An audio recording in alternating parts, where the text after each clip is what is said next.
在地消息来看，台中西屯的台湾大道甲汉口路口，昨晡暝点外是有一只车拼紧倒弯，去撞到另外一只直驶车，加共是有6个人受伤。另外，伫咧中华湾林，有一个民众骑奥多摆，唔知安怎失去控制，冲入电仔卡，吊伤送病院。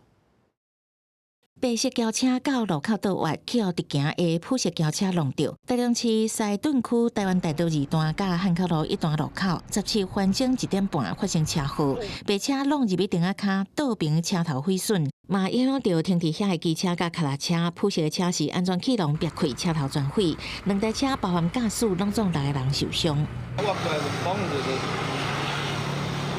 绑着的车在那家踩刹车，然后往右边倒，因为我想说看能不能闪过他，就直接过去这样，就真的闪不过去。这个路口有倒弯车道甲号志，48岁姓李白车驾驶好像像抢紧倒弯，因为双方拢真大力，汽车的零件喷规涂骹，搁互当时停等红灯骑机车的人拢踹一个。警方表示，2车驾驶经过酒测拢无啉酒，详细肇事原因也有待调查。 现场总共有6个人受到不同程度的擦撞伤，均予受医治疗。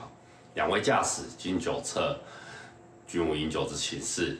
详细的事故原因交由鉴定单位调查。机车高速冲入去电仔卡，弄一个真大声。中华县湾林市中正路一个诊所头前，15下晡发生隔离龙的车祸，50岁姓陈骑机车的人不明原因弄入来3台停伫电仔卡的机车花盆隔壁。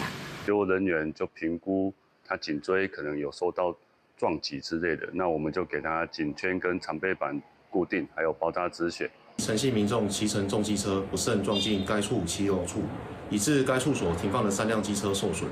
陈姓民众亦手脚受伤，送医治疗。肇事原因，警方正在调查厘清。 好在在当时电仔卡无其他民众，到场救护人员评估驾驶的颔棍、手脚受伤，使用颔箍甲长绑固定，送湾林基督教病院治疗。调查原因会由警方查清楚。公司新闻采访报道。